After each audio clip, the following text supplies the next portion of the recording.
여러분 안녕하십니까? 뉴스투데이 강원입니다. 지난달 횡성의 한 스키장에서 리프트가 기울어지면서 2명이 추락한 사고가 있었는데요. 알고 보니 슬로프에서 정설 작업 중에 일어난 사고였습니다. 명백한 스키장 측 과실이었는데 스키장 측은 사고 원인을 쉬쉬했습니다. 유주성 기자가 취재했습니다. 지난달 17일 낮 12시쯤 횡성의 한 스키장에서 리프트를 타던 2명이 3m 아래로 추락했습니다. 이 사고로 30대 남성이 손목과 발목을 다쳤고 20대 남성은 갈비뼈 골절 등의 부상을 입어 병원으로 이송됐습니다. 일단 애가 요추 2군데하고 갈비뼈 7군데인가?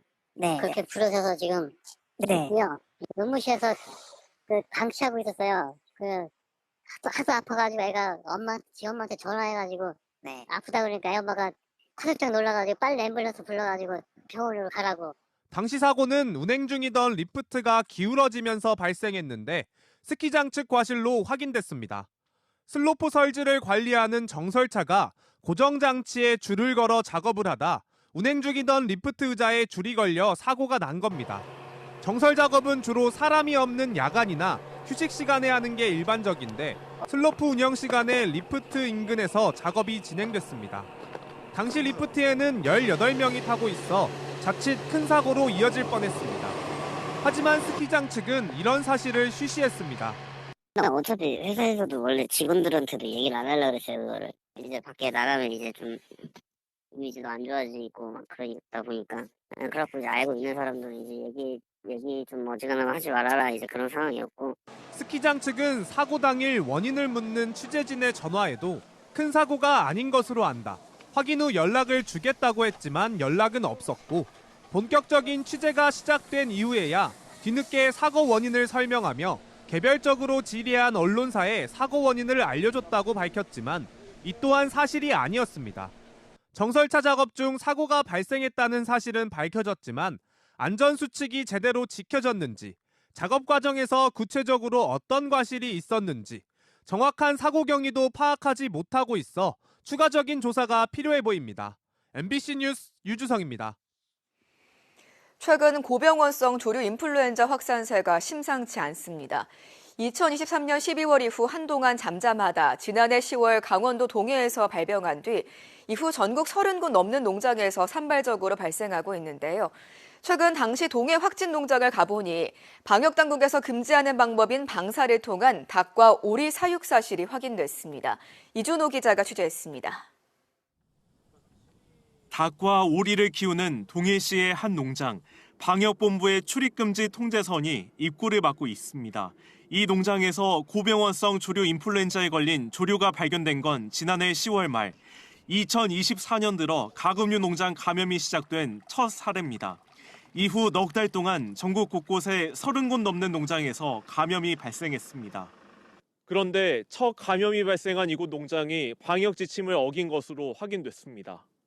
당시 국내 야생조류 분변 등에서 고병원성 조류 인플루엔자가 검출되자 방역당국이 야외 방사를 금지했지만 농장주는 실내 사육장 주변의 야외 울타리 내에서 닭과 오리를 풀어놓고 키웠습니다. 방사금지 명령을 수차례 안내받았는데도 따르지 않았습니다. 방사해서 키우면 안 된다는 걸 혹시 아시지 않았나요? 그럼요. 문자는 많이 왔죠. 예. 나는 방사해서 키우는 게 원칙이었으니까 방사해서 키우는 거죠. 결국 이 농장은 가축 전염병 예방법 위반 혐의로 최근 경찰에 고발됐습니다. 야외 방사가 위험한 이유는 고병원성 조류 인플루엔자에 걸린 철새 배설물이나 혹은 오염된 물체에 접촉할 확률이 훨씬 높아지기 때문입니다. 특히 철새가 우리나라로 많이 오는 늦가을이나 겨울철에 감염 위험이 높습니다. 농림부는 최근 조류 인플루엔자 감염이 계속 확산할 가능성이 있다며 각 자치단체에 철저한 방역 관리를 당부했습니다. 동해시를 비롯한 자치단체들은 각 농가를 상대로 특별 방역에 나섭니다. 방역 상황지를 지속 운영하여 농가에서 폐사 등 의심축 발견 시 신속히 상황을 접수하여 질병 검사 등 방역 조치를 이행할 계획입니다. 동물 복지를 위한 일부 농장주의 야외 방사나 전통시장에서의 가금류 거래가 AI 확산의 새로운 매개체가 될 수 있습니다. MBC 뉴스 이준호입니다. 파크골프에 주력하고 있는 화천군이 올해 첫 전국대회를 열고 본격적인 시즌에 돌입했습니다. 대회 예선 첫날부터 전국 각지에서 파크골프 동호인들이 찾아오며 활기를 불어넣었습니다. 이송미 기자가 다녀왔습니다. 화천 북한강변 산천어 파크골프장입니다. 눈이 내려앉은 잔디 사이로 주먹만한 공을 천천히 굴립니다. 방한용품을 껴입은 동호인들이 영하 10도의 강추위도 잊은 채 파크골프 산매경에 빠졌습니다. 화천에서 올해 파크골프 시즌 첫 전국대회가 시작됐습니다. 참가자들은 오전과 오후로 나눠 예선전을 펼치고 있는데요. 이번 대회는 20일까지 이어집니다. 일반 참가자 1명과 시니어 참가자 1명이 팀을 이뤄 본선 이틀 동안 가장 낮은 타수를 기록한 팀이 승리를 거머쥡니다. 우승팀에게는 1,000만 원의 상금이 주어집니다. 화천뿐 아니라 서울과 경기, 부산 등 전국 각지에서 파크골프 매니아 1,300명이 출사표를 던졌습니다. 화천에서 이런 큰 규모의 파크골프 대회가 매년 4차례 열립니다. 다양한 코스의 36홀에다 천혜의 경관을 배경 삼아 골프를 즐길 수 있는 점이 인기 비결입니다. 굉장히 전국대회도 많이 하고 그다음에 그 주변 여건이 잘 돼 있어요. 경관도 수려하고 화천 매니아들이 많죠. 실제로 지난해 화천 파크골프장을 찾은 사람은 모두 59만 5천여 명인데 이 가운데 절반이 넘는 30만여 명이 외지인이었습니다. 이런 수요에 힘입어 화천군은 기존 3곳에 더해 산해면과 간동면에도 18홀 규모의 파크골프장을 추가로 조성하고 있습니다. 파크 동호인들의 건강을 증진시키고 또 메이저급 대회로 또 발돋움할 수 있도록 많은 계획을 하고 있습니다만 또 당뇨나 암 등 고령 환자를 위한 새로운 형식의 파크골프 프로그램을 운영하고 화천 명소와 연계한 관광상품을 만드는 등 화천 골프를 지역 경제의 동력으로 활용할 계획입니다. MBC 뉴스 이송미입니다.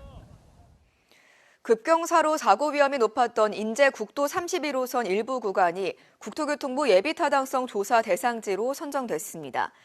인제군은 제6차 국도 국지도 건설 5개년 계획에 예비타당성 조사 대상 사업에 기린면 북리에서 인제읍 덕산리까지 13.9km 구간이 포함됐다고 밝혔습니다. 최종 추진 여부는 기획재정부의 예비타당성 조사에 이어 경제성 등 종합평가를 거친 뒤 결정됩니다.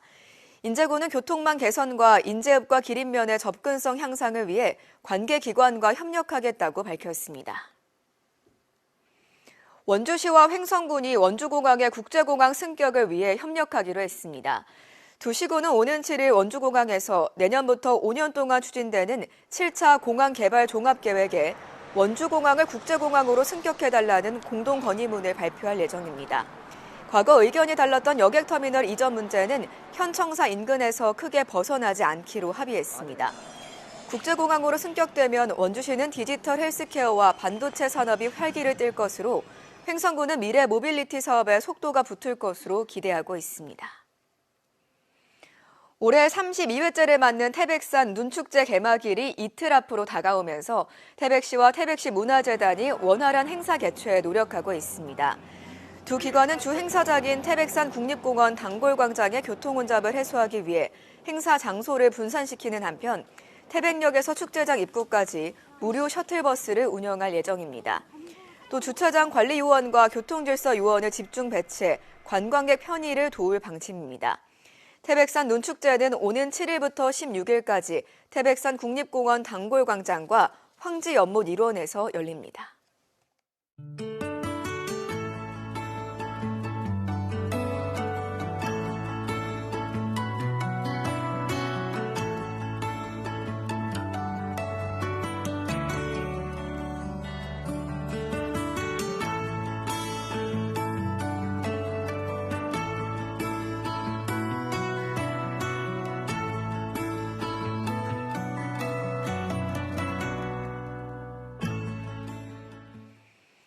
강원도 의회가 올해 첫 임시회를 열고 강원도 각 실국과 산하기관으로부터 새 업무 보고를 받고 각종 조례안을 심의합니다.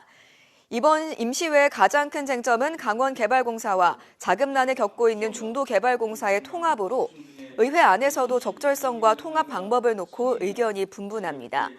이와 함께 도의회는 13일까지 아동 청소년 성착취 방지와 피해자 지원 조례, 외국인 유학생 지원과 유치에 관한 조례안 등 34개 안건을 심의합니다.